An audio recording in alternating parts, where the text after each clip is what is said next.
Je vous le dis tout de suite, les USA sont fermés aujourd'hui. On pourrait s'arrêter là et retourner se coucher jusqu'à demain.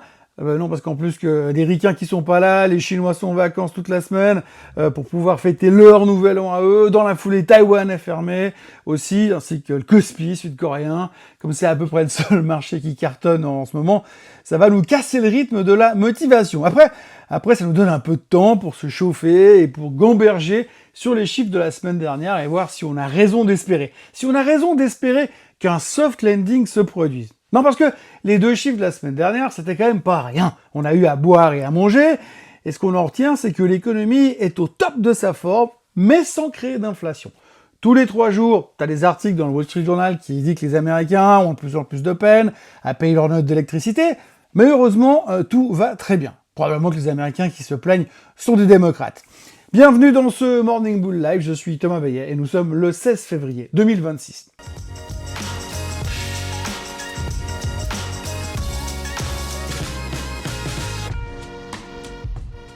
Cette émission vous est présentée par Swissquote. Alors avant toute chose, ce que vous allez entendre et voir dans cette vidéo n'est pas un conseil financier, c'est mon avis, mon analyse et parfois mon humeur du jour. Par contre, si vous voulez comprendre la bourse, là, vous êtes au bon endroit. Alors depuis vendredi dernier, on tient peut-être un truc dont parlent les économistes depuis au moins 40 ans, un peu comme une légende urbaine, c'est le fameux soft landing. Vous savez, cette espèce de truc mythique où l'inflation revient gentiment à 2%, l'économie continue de tourner, et les gens gardent leur job, voire en trouvent en plus, et personne ne finit en PLS macroéconomique. En gros, pas de récession, pas de chômage à 8%, pas de crash boursier, et surtout, pas besoin de sacrifier l'économie pour calmer les prix. Un atterrissage en douceur. Un truc qui n'a pratiquement jamais fonctionné depuis la Seconde Guerre mondiale. Et pourtant, si on regarde les chiffres qui viennent de tomber, on revient sur les 130 000 jobs créés la semaine dernière, le chômage qui redescend à 4,3%, alors que Wall Street attendait 55 000 créations d'emplois. Autrement dit,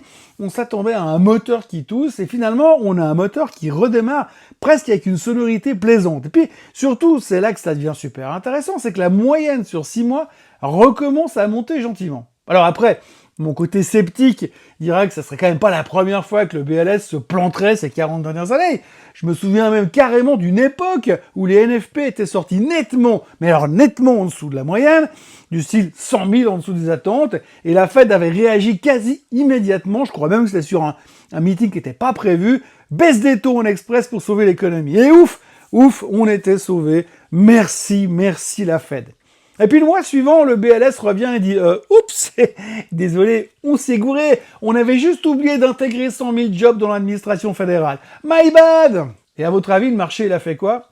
Haussement d'épaule. Ok, d'accord. Bref, c'est pas la première fois qu'il se vautre, que la Fed intervient et qu'on se rend compte que tout ça, c'était du pipeau.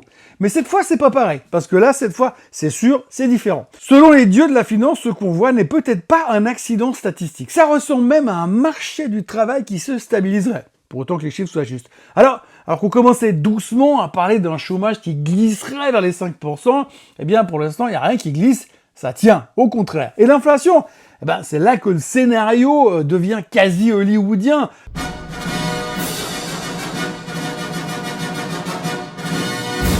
Pas d'explosion, alors que c'était quasiment prévu, pas de retour de flamme, pas de panique.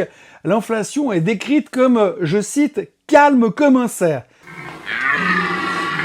Oui, un cerf. Les économistes, en ce moment, ils sont en train de faire de la poésie animalière. Donc on résume. Croissance toujours autour des 3 à 4%. Ça dépend de l'humeur de Trump et de Bessent.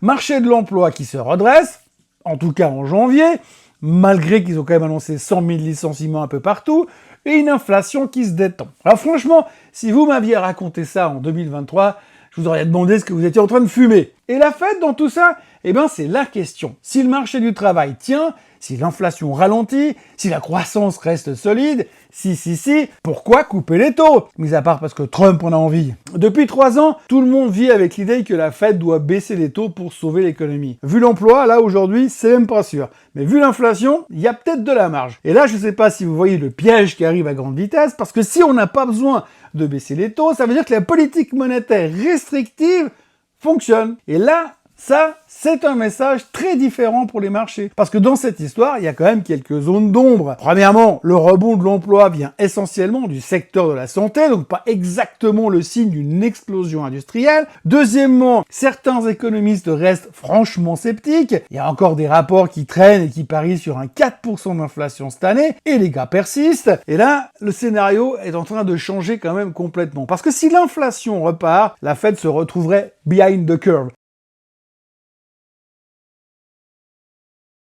Et là, ce ne serait plus un atterrissage en douceur qu'on prévoirait, ce serait plutôt un virage pris à grande vitesse. Ce qui est fascinant dans cette séquence, c'est qu'on sort de plusieurs mois où l'économie affichait 3-4% de croissance, alors que le marché du travail semblait s'essouffler. Un espèce de décalage bizarre. Et là, tout d'un coup, peut-être que la croissance recommence enfin à irriguer l'emploi. Alors, si c'est le cas, ça voudrait dire que le trou d'air est derrière nous. Et on l'a même pas eu d'ailleurs. Mais c'est là que j'émets mon petit warning made in Morning Bull. Les soft landing ont déjà été annoncés 3 fois ces 2 dernières années. À chaque fois, il y a un truc qui nous a pété à la figure. Un choc géopolitique, les tarifs douaniers, une surprise politique, le retour de l'inflation. Donc oui, aujourd'hui, les chiffres racontent une belle histoire. Là, aujourd'hui, ce matin, tout de suite, une économie qui termine 2025 comme un agneau et qui démarre 2026 comme un lion. Mais bon, on est juste en février. Et en macro, février, c'est un peu la bande-annonce et pas le film tout entier. Donc si le soft landing se confirme, les taux pourraient rester plus hauts plus longtemps, sauf que Trump et l'inflation de vendredi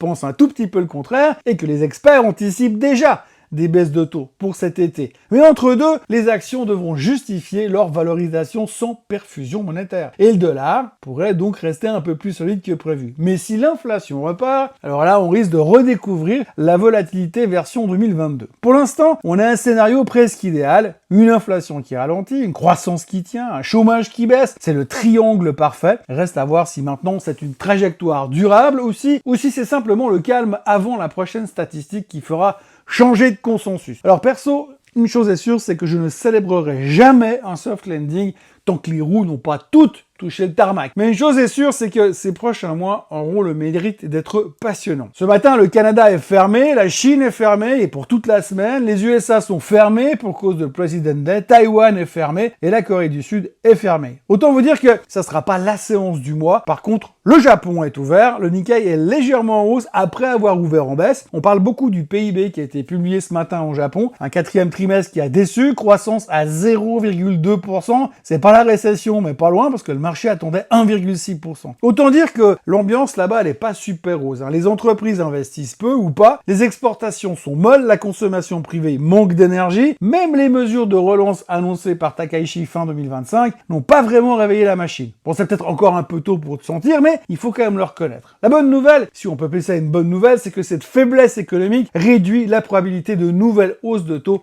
par la Banque du Japon. Mais attention, l'inflation, elle reste présente. Du côté des matières premières, le pétrole est à 62 3/4. On attend toujours des accords avec l'Iran. L'or est à 5008, 5008, pas 5800. L'argent est à 75,77. Le rendement du 10 ans est à 4,05.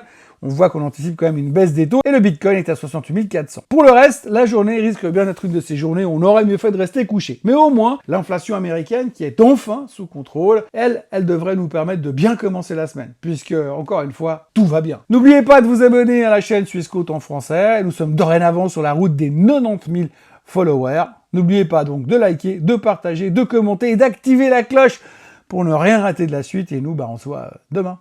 Allez, bye bye. Ce contenu est informatif et éducatif destiné aux personnes connaissant les marchés financiers. Il ne constitue pas un conseil en investissement, juridique ou fiscal. Le trading et l'investissement comportent des risques, notamment la perte de capital. Les CFD et actifs numériques sont volatiles et ne conviennent pas à tous. Swissquote décline toute responsabilité quant à l'exactitude du contenu ou aux pertes liées à son usage. Produits et services disponibles selon la législation en vigueur.